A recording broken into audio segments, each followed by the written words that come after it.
ओम अज्ञानतिमिरान्धस्य ज्ञानाञ्जनशलाकया चक्षुरुष्मीलितं येन तस्मै श्रीगुरुवे नमो विष्णुपदाय कृष्णविष्टाय भूतले श्रीमते जयप्रकाशाय नमो आचार्यपदाय निताय कृपपदाय गौरपतगमताय नगरधामताय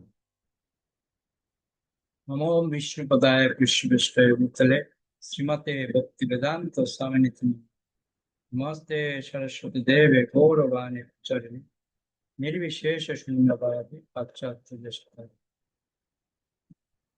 गुरुवे गौरचन्द्राय राधिकाय तदालये कृष्णाय कृष्णभक्ताय तद्भक्ताय हरे कृष्ण। শিল প্রভুপাদের জীবন কাহিনী। বৃন্দাবনে একদিন থাকার পর শিল প্রভুপাদ লিখেছিলেন, স্বাস্থ্য উদ্ধারের আশায় আমি ঋষিকেশ গিয়েছিলাম, কিন্তু সেখানে আমার শরীর আরো দুর্বল হয়ে পড়ে। এখন আমি আমার আলয় বৃন্দাবনে ফিরে এসেছি। কোনো কিছু যদি ঘটে তাহলে তা এই বৃন্দাবনে ঘটুক। শ্রীল প্রভুপাদ তমাল কৃষ্ণ গোস্বামীকে ডেকে বলেন, দুটি বিষয় রয়েছে, বেঁচে থাকার চেষ্টা করা আর মৃত্যুর জন্য প্রস্তুত হওয়া। মৃত্যুর জন্য প্রস্তুত হওয়াই শ্রেয়। আয়োজন করো যাতে 3-4 জন ভক্ত সব সময় আমার সাথে থাকে, সর্বক্ষণ কীর্তন হোক এবং ভাগবত পাঠ হোক। পরীক্ষিত মহারাজ এই সময়ে জল গ্রহণ পর্যন্ত বন্ধ করে দিয়েছিলেন। ছেলে প্রভুপাদের এই ভাব দেখে তমাল কৃষ্ণ তাকে একটি হুইল তৈরির কথা বলেছিলেন এবং প্রভুপাদ রাজি হয়েছিলেন। হুইলটি এমন ভাবে লিখতে হবে যেন অন্তিম সময় উপস্থিত হলে লেখা হবে না। পক্ষান্তরে যদি কোনো অঘটন ঘটে তার প্রস্তুতি রূপে সেটি তৈরি করতে হবে, যাতে শেষ মুহূর্তে তাড়াহুড়ো করে সেটি তৈরি করার জন্য ব্যতিব্যস্ত না হতে হয়। তার আন্দোলন যাতে নির্বিঘ্নে চলতে থাকে সেজন্য প্রভুপাদ উদ্বিগ্ন ছিলেন। ইসকনের সমস্ত এবং সম্পত্তি তার শিষ্যদের কাছে গচ্ছিত রাখতে চেয়েছিলেন। এই সমস্ত বিষয়গুলি এখন একটি উইলে সুসংবদ্ধভাবে প্রকাশ করতে হবে এবং সেজন্য তিনি নির্দেশ দিয়েছিলেন সমস্ত জীবিসি সদস্যকে বৃন্দাবনে সমবেত হয়ে এই আয়োজনগুলি সম্পন্ন করতে। পৃথিবীর বিভিন্ন প্রান্ত থেকে জীবিত সদস্যরা বৃন্দাবনে আসুক, সেটি প্রভুপাদের ইচ্ছে কিনা তা যাচাই করার জন্য তমাল কৃষ্ণ আবার তাকে সেই সম্বন্ধে জিজ্ঞাসা করেছিল, কারণ সেটি ছিল অত্যন্ত ব্যয় সাপেক্ষ। তাই ছিল প্রভুপাদ সত্যি সত্যি তা চান কিনা তা তমাল কৃষ্ণ জানতে চেয়েছিলেন। প্রভুপাদ যখন তাকে আশ্বাস দেন যে তিনি তা চান, তমাল কৃষ্ণ তার ইচ্ছে সমর্থন করে। তমাল কৃষ্ণ বলে, যেহেতু তারা আপনাকে ভালোবাসে তাই আমি স্থির নিশ্চিত যে তারা সকলেই আপনার সঙ্গ পাওয়ার জন্য এখানে আসবে। ছিল প্রভুপাদ বলেছিলেন, আমার প্রতি তোমাদের ভালোবাসা প্রদর্শিত হবে। আমি চলে গেলে তোমরা কিভাবে পরস্পরের সঙ্গে সহযোগিতা করে এই সংস্থার ঐক্য বজায় রাখো তার মাধ্যমে। পৃথিবীর সর্বত্র জীবিসি সদস্যদের কাছে সঙ্গে সঙ্গে খবর পাঠানো হয়েছিল, ছিল প্রভুপাদ শীঘ্র এই জগতে তার লীলা সম্বরণ করতে পারেন। তাই তিনি চান তোমরা যেন এক্ষুনি তার কাছে বৃন্দাবনে আসো। যত শীঘ্র সম্ভব ডিভিজি সদস্যরা তাদের সমস্ত কাজ ফেলে রেখে তার কাছে ছুটে এসেছিল। ডিভিজি সদস্যরা বিবেচনা করেছিল যে ইসকনের সংরক্ষণের জন্য উইল তৈরি করা এবং ইসকনের সবকটি ব্যাংক অ্যাকাউন্ট পরিচালনার নিরাপত্তা ছাড়াও আরেকটি প্রশ্ন প্রভুপাদকে জিজ্ঞাসা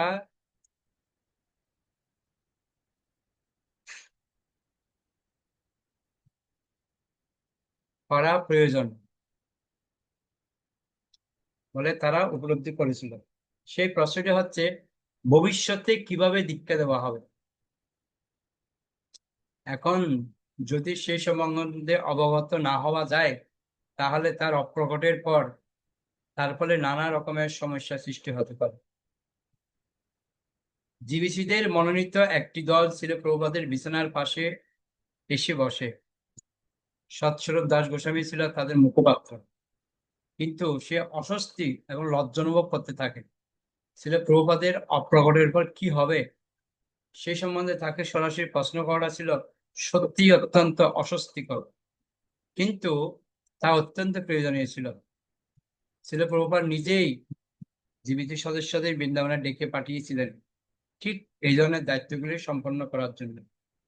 ছিল প্রভুপাদ সৎস্বরূপ দাস বলেন, জিবিসির পক্ষ থেকে আমাকে কয়েকটি প্রশ্ন জিজ্ঞাসা করতে বলা হয়েছে। প্রথম, আপনি যাদের জিবিসি পদে অধিষ্ঠিত করেছিলেন সেই সমস্ত সদস্যরা এখানে উপস্থিত রয়েছে। আমাদের প্রথম প্রশ্নটি হচ্ছে, জিবিসি এরা কতদিন সেই পদে বহাল থাকবে। ধীরে ধীরে গম্ভীরভাবে ছিল প্রভুপাদ বলেন, তারা চিরকাল সেই পদে অধিষ্ঠিত থাকবে। নির্দিষ্ট ব্যক্তিকে যখন একবার সেই পদে অধিষ্ঠিত করা হবে, তখন আর তাকে সেই পদ থেকে সরানো যাবে না।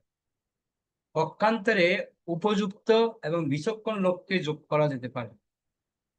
সৎস্বরূপ জিজ্ঞাসা করেছিল, কোন জিবিসি সদস্য যদি তার পদ পরিত্যাগ করে তাহলে কি হবে। প্রভাত বলেছিলেন, তখন মিলিতভাবে জিবিসিরা অন্য আরেকজনকে নির্বাচন করবে। সৎস্বরূপ বলে, আমাদের পরবর্তী প্রশ্ন, আপনার অনুপস্থিতি ভবিষ্যতে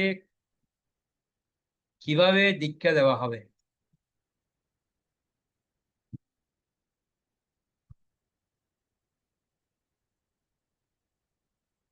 হ্যাঁ, ছেলে প্রভাত বলেছিল, আমি তোমাদের মধ্যে কয়েকজনকে মনোনীত করব।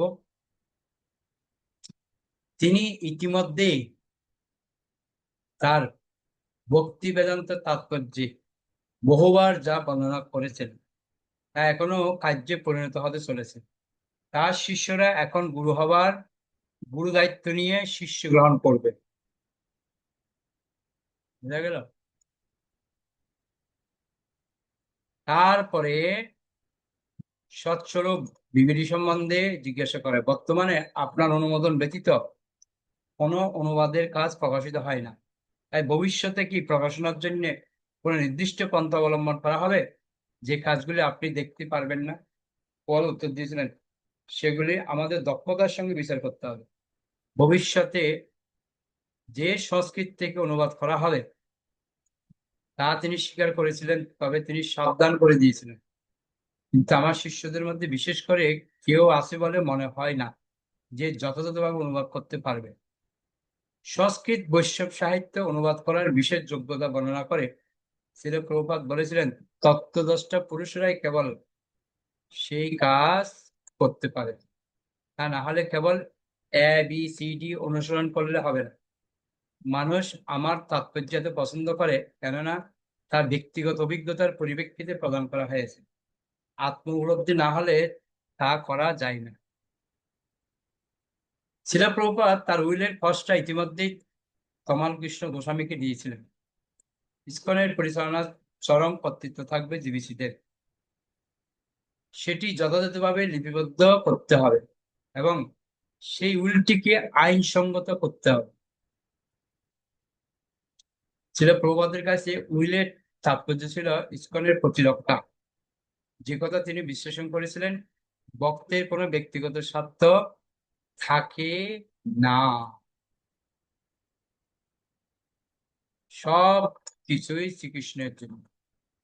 সে পবিত্র হবে ঠিকই, কিন্তু তা বলে সে নির্বোধ হবে না।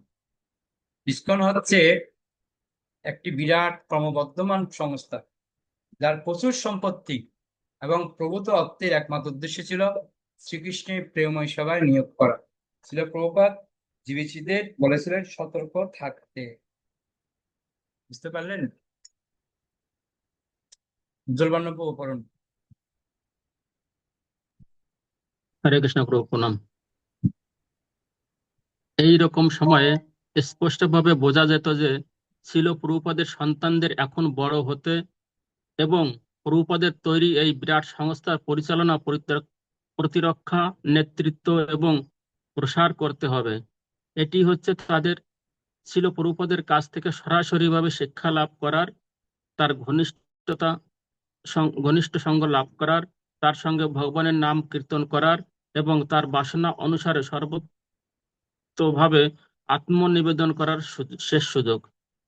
তার কয়েকদিন পর একজন উকিলের উপস্থিতিতে ছিল প্রভুপাদের চূড়ান্ত উইলটি লিপিবদ্ধ করা হয়। প্রত্যেক জিবিসি সদস্যদেরই নিজস্ব অঞ্চলে বিশেষ বিশেষ দায়িত্ব ও কর্তব্য ছিল, তাই তারা তাদের কার্যক্ষেত্রে ফিরে যাওয়ার প্রয়োজনীয়তা অনুভব করেছিল। তাদের কয়েকজন যখন ছিল প্রভুপাদের কাছে গিয়ে তাদের কাজে ফিরে যাওয়ার পরিকল্পনার কথা বলে, প্রভুপাদ তখন তাদের অনুমতি দেন। তারা এক সপ্তাহ সেখানে ছিল এবং এখন একে একে ফিরে যেতে শুরু করে। আর এক সপ্তাহের মধ্যে প্রায় তাদের সকলেই বৃন্দাবন ছেড়ে চলে গিয়েছিল। ছিল প্রভুপাদের সঙ্গে রইল কেবল তার ক্ষুদ্র পরিকর গোষ্ঠী। আর কৃষ্ণ বলরাম মন্দিরের ভক্তরা 24 ঘন্টা কীর্তন করে যেতে লাগলো। বৃন্দাবনে জুন মাসে আবহাওয়া বেশ উষ্ণ। আকাশ যা ছিল স্বচ্ছ নীল, এখন তা বাষ্পের ছোঁয়ায় স্বল্প ধূসর বর্ণ ধারণ করলো। দ্বিপ্রহর থেকে বিকেল 4টে পর্যন্ত মাটি এত গরম হতে থাকতো যে খালি পায়ে হাঁটা যেত না।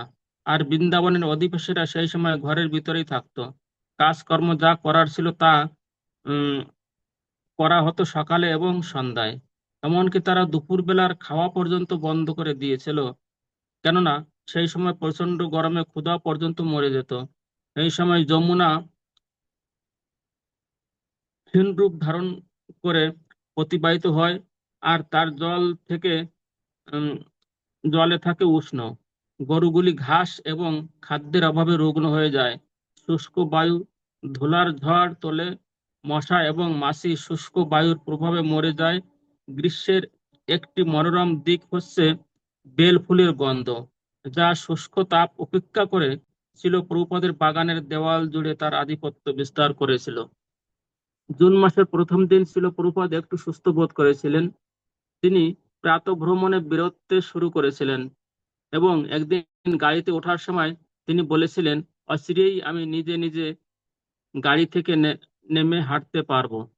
এলাহাবাদ থেকে তার পুরনো বন্ধু ডাক্তার ঘোষ এসেছিলেন এবং তাকে পরীক্ষা করে বলেছিলেন যে তার অসুস্থতার কারণ হচ্ছে তার কৃষ্ণ ভবনামৃত আন্দোলন এবং তার ভক্তদের জন্য অত্যন্ত উৎকণ্ঠা। ছিল প্রভুপাদ সেই কথা স্বীকার করেছিলেন, কিন্তু তিনি সেই ডাক্তারের নির্দেশ অনুসারে করেননি, কারণ তিনি তাকে নিয়মিত ব্লাড প্রেশার পরীক্ষা করার, নানা রকমের ওষুধ খাওয়ার এবং বিশেষ চিকিৎসা করার নির্দেশ দিয়েছিলেন। তিনি অনুভব করেছিলেন যে তার সেবকেরা তার অঙ্গ মর্দন করে দেওয়ার ফলে তিনি সুস্থ বোধ করেছেন। তিনি বলেছিলেন যে এইভাবে তার অবস্থার উন্নতি হতে থাকলে 1.5 মাসের মধ্যে তিনি সম্পূর্ণ সুস্থ হয়ে উঠবেন। তবে তিনি জোর দিয়ে বলেছিলেন, সম্পূর্ণ সুস্থ না হওয়া পর্যন্ত আমি বৃন্দাবন ছেড়ে যাব না। জুলাই মাসে বৃন্দাবনে বর্ষা ঋতুর আগমন হলো। মাসের প্রথম দিক থেকেই আকাশে মেঘ জমতে শুরু করেছিল এবং জুলাই মাসের মাঝামাঝি সময় থেকে প্রতিদিন বৃষ্টি হতে শুরু করলো। কদম্ব ফুলের সৌরভ চতুর্দিকে আমোদিত করে তুললো। ময়ূরেরা মনের আনন্দে পেখম তুলে নাচতে শুরু করলো। ছিল প্রভুপাদ যখন তার উন্মুক্ত ছাদের উপর বসে উম ডিক্টোফোনে অনুবাদের কাজ করতেন, তখনও তখন কখনো কখনো হঠাৎ বৃষ্টি নামতো এবং তার সেবকেরা তাড়াতাড়ি করে তাকে ঘরের ভিতর নিয়ে আসতো। বৃষ্টির জন্য মাঝে মাঝে যখন তিনি উম, বাগানে বসতে পারতেন না, তখন তিনি তার বাগান সংলগ্ন ছোট্ট বারান্দার উপর আরাম কেদারায় গিয়ে বসতেন। অন্তত 120 ডিগ্রি প্রচন্ড তাপের উপশম হলো এবং দিনগুলি সহনীয় হয়ে উঠল। ছিল প্রভুপাদ শ্রীকৃষ্ণের ইচ্ছার কাছে নিজেকে সমর্পণ করে নিরিবিলিতে তার দৈনন্দিন কাজ করে যেতে লাগলেন। কোনো কোনো দিন 6টার সময় ঘুম থেকে উঠে তিনি তার বিছানার পাশে তমাল কৃষ্ণকে দেখতে পেতেন। তিনি হাত বাড়িয়ে ইশারা করতেন যে তিনি বিছানার উপর বসতে চান। তমাল কৃষ্ণ অথবা অন্য আর একজন সেবক তখন শিল প্রভুপাদকে ধীরে ধীরে বিছানায় বসতে সাহায্য করে, তার পিঠে হাত বুলিয়ে দিত আর শিল প্রভুপাদ তখন তার মনের কথা বলতেন। খুব অল্প সংখ্যক ভক্তই বৃন্দাবনে আসতো, আর অতিথিদের সচরাচর প্রভুপাদের সঙ্গে সাক্ষাৎ করতে দেওয়া হতো না। তার স্বাস্থ্যের তেমন কোনো উন্নতি হচ্ছিল না। আবার তার অবস্থা মে মাসের মতো সংকটজনক বলেও মনে হচ্ছিল না, কিন্তু তিনি প্রায় কিছুই খাচ্ছিলেন না, তাই শরীরে বল পাচ্ছিলেন না। তার প্রধান চিকিৎসা ছিল কীর্তন, শ্রীমদ্ ভাগবত এবং চৈতন্য চরিতামৃত শ্রবণ করা। শ্রীমদ্ ভাগবতের অনুবাদের কাজের জন্য জুলাই মাসটি ছিল তার বেশ অনুকূল। প্রতিদিন ভোরবেলা এবং বিকেলবেলা তিনি অনুবাদের কাজ শেষ করে দশম স্কন্ধের অষ্টম এবং নবম অধ্যায় সম্পূর্ণ করেছিলেন। সব রকম দৈহিক ক্লেশ উপেক্ষা করে তিনি শ্রীমদ্ ভাগবতের অনুবাদ করে যাচ্ছিলেন। যদিও তখন তার বুক ধড়ফড় করত, কণ্ঠস্বর ছিল ক্ষীণ এবং শরীর ছিল অত্যন্ত দুর্বল, তবুও পূর্ণ উদ্যমে তার কাজ চালিয়ে যাচ্ছিলেন। তার পক্ষে বসাও তখন ছিল কষ্টকর, কিন্তু তবুও একবার কাজ করতে শুরু করলে কোনো কিছুই আর তাকে থামাতে পারতো না। তার ডিটেক্ট তার ডিটেক্টিং মেশিনের মাইক্রোফোন হাতে নিয়ে তিনি তার শারীরিক অসুস্থতার কথা সম্পূর্ণভাবে ভুলে গিয়ে বর্ণনা করতে থাকেন কিভাবে নন্দ মহারাজের কুলপুরোহিত গর্গমুনির শিশু কৃষ্ণের নামকরণ মহোৎসব অনুষ্ঠান করেন। তার তাৎপর্যে ছিল প্রভুপাদ প্রায় তার ব্যক্তিগত অভিজ্ঞতা এবং উপলব্ধির কথা উল্লেখ করেন।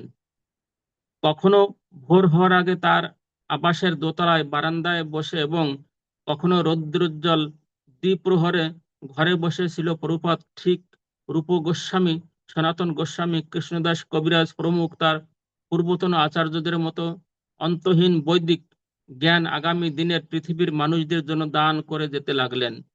শিল প্রভুপাদই ছিলেন প্রথম মহান আচার্য যিনি জাতি ধর্ম নির্বিশেষে পৃথিবীর সব কটি দেশের মানুষকে কৃষ্ণ ভাবনা সমন্বিত সাহিত্য দান করেছিলেন। তিনি যখন শ্রীমদ্ ভাগবতের শেষ দিকের অধ্যায়গুলি অনুবাদ করছিলেন, তখন তার হয়ে হাজার হাজার ছেলে মেয়ে সমস্ত পৃথিবী জুড়ে বৈদিক তত্ত্বজ্ঞান প্রচার করেছিল। ওকে, ওকে, ওকে, ছিল ওকে। হরে কৃষ্ণ। সর্বরূপা মাতাজি। হরে কৃষ্ণ প্রভু প্রণাম।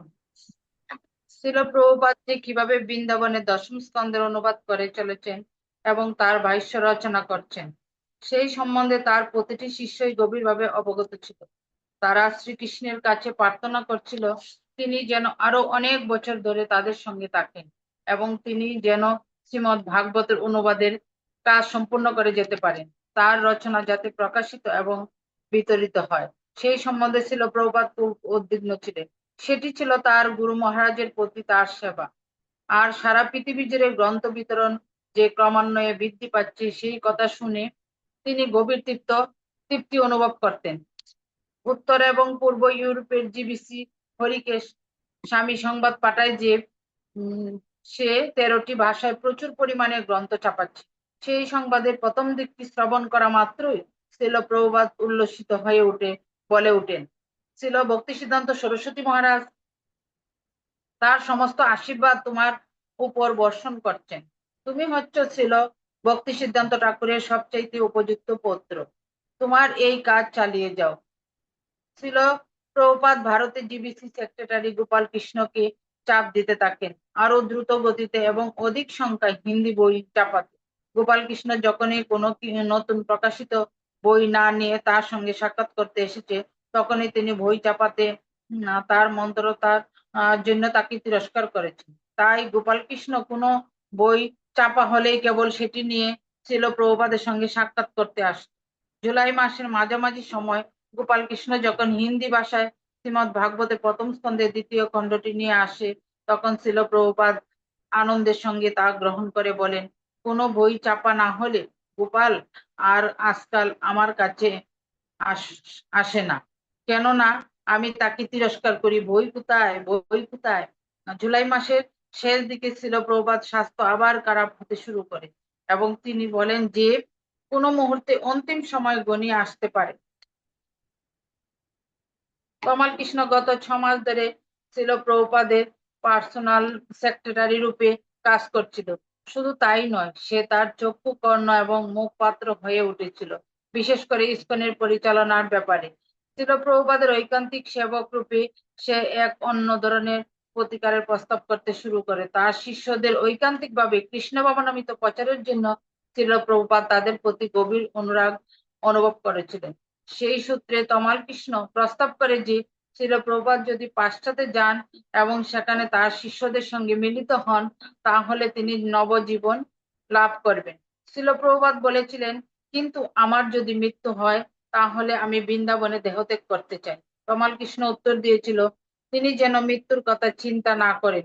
তিনি যদি পাশ্চাত্যে ভ্রমণ করতে যান, সেখানে তার শিষ্যদের দেখেন ইস্কনের ক্ষেত্রে শাকসবজি অন্ন দিয়ে প্রস্তুত প্রসাদ গ্রহণ করেন, তাহলে তিনি অবশ্যই তাদের সেই ভক্তিকে সাড়া দেবেন এবং তার বল এবং ক্ষুধা ফিরে পাবেন। তমাল কৃষ্ণ তাকে অনুপ্রেরণা দিয়েছিল, আপনি যখন সেখানে যাবেন এবং কৃষ্ণ ভাবনামৃত প্রচারে আপনাকে সাহায্য করার জন্য সর্বত্রভাবে নিজেদের উৎসর্গ করেছে যে সমস্ত ভক্ত, তাদের সঙ্গে মিলিত হবেন, তখন আপনি আপনার উৎসাহ ফিরে পাবেন আর আপনাকে বেশি কথাও বলতে হবে না। আপনার উপস্থিতি, আপনি ভক্তদের দেখবেন এবং তারা আপনাকে দেখবে, এটিই যথেষ্ট।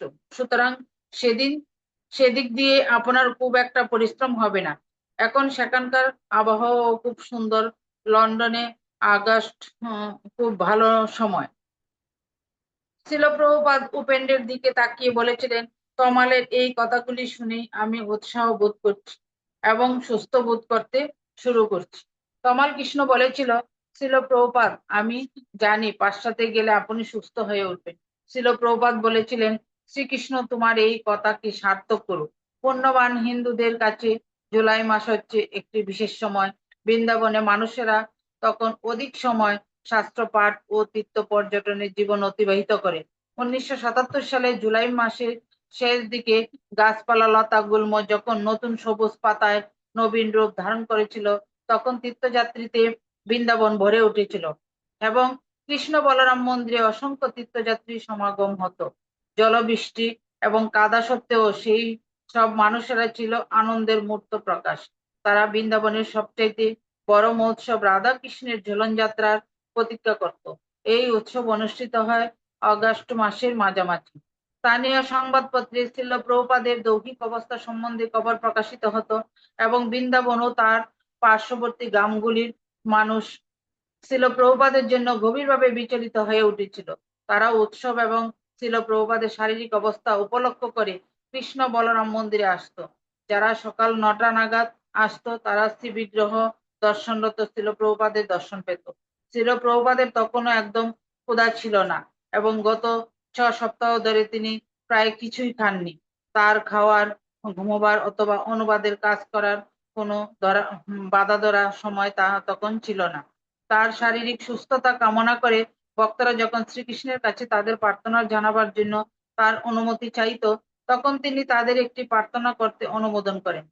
হে শ্রীকৃষ্ণ, তুমি যদি চাও তাহলে দয়া করে শ্রীল প্রভুপাদকে ভালো করে তুলো। তিনি প্রতিদিন সকালে নিয়মিতভাবে শ্রী বিগ্রহ দর্শন করতে যেতেন। কালো চশমা পরে ঋজুভাবে চেহারে বসতেন। দুজন ভক্ত সামনে এবং পেছনে থেকে সেটি ধরে খুব সাবধানতার সঙ্গে তাকে ঘর থেকে মন্দিরে নিয়ে আসতো। প্রথমে সেই চেয়ারটি নামানো হতো শ্রী শ্রী গৌর নিতাইয়ের বিগ্রহের সামনে, তারপর শ্রী শ্রী কৃষ্ণ বলরামের সামনে, তারপর শ্রী শ্রী রাধা শ্যাম সুন্দরের সামনে। তারপর তারা মন্দির সংলগ্ন চত্বরের মাঝখানে তমাল বৃক্ষের তলায় সাদা এবং কালো মরমরে বাঁধানো মেঝের উপর তার চেয়ারটি রাখতো। হাত জোর করে নিবিষ্ট চিত্তে ছিল প্রভুপাদ কৃষ্ণ বলরামকে দেখতেন আর তার চারপাশে ভক্তরা বসে তখন কীর্তন করতে শুরু করত। কীর্তন শুরু হলে গুরুকুলের দুটি বালক হাত তুলে নাচতো আর তাদের গায়ের সুতির চাদর নৃত্যে তালে তালে আন্দোলিত হতো। প্রভুপাদ কোনো কথা বলতেন না, এমনকি হাসতেনও না। তবে কিছুক্ষণ পরে তিনি তার গলার মালাগুলি খুলে একজন ভক্তকে দিতেন এবং সে নৃত্যরত বালকদের গলায় পরিয়ে দিত।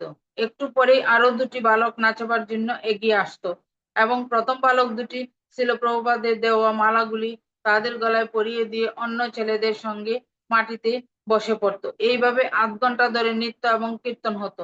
মন্দিরের সমাগত দর্শনার্থীরা ভিড় করে দাঁড়াতো। অনেকে এমব্রয়ডারি করা সিল্কের গরদের উপর ছিল প্রভুপাদের পায়ের কাছে প্রণামী দিয়ে যেত। ছিল প্রভুপাদ পাশ্চাত্যে যাওয়ার জন্য সংকল্প করতে শুরু করেন। তিনি বলেন, আমি যদি আর একটু বেশি কাজ করতে পারি তাহলে আমাদের সংস্থাটি খুব বলিষ্ঠ হয়ে উঠবে। আমি দেখতে চাই আমি যা করেছি তা আরো বড় হয়ে উঠছে। ছিল প্রভুপাদের ভ্রমণের সংকল্পের সঙ্গে সঙ্গে তার অসুস্থতাও বৃদ্ধি পেতে থাকে। তিনি আরো কম কথা বলেন। একবার তমাল কৃষ্ণ যখন অনুবাদ করতে তাকে অনুপ্রাণিত করার চেষ্টা করছিল, তখন তিনি উত্তর দেন, আমি যখন অনুপ্রেরণা পাবো তখন আমি সেটি করব, আমাকে জোর করার চেষ্টা করো না। আমি একটি কঠিন সময়ের মধ্যে দিয়ে যাচ্ছি এবং আমি খুব শান্তি অনুভব করছি। এই কাজ তো যন্ত্রের মতো করা যায় না।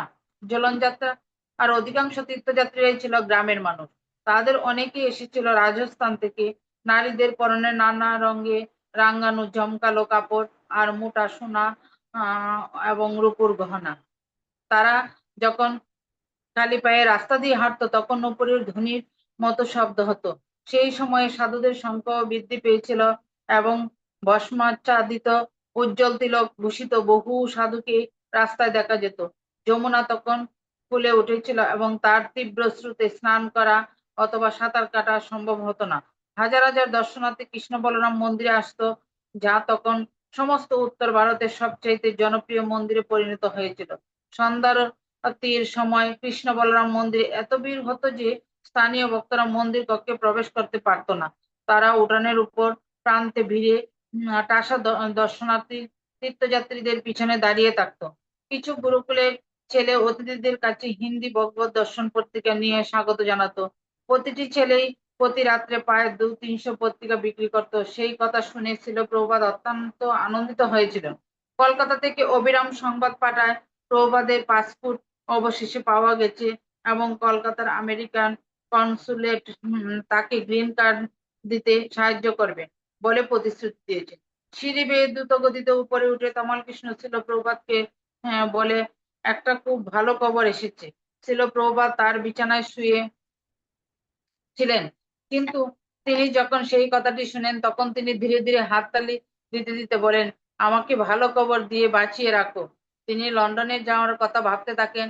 তিনি বলেন, সেখানকার রাধা কৃষ্ণের শ্রী বিগ্রহ কি অপূর্ব সুন্দর।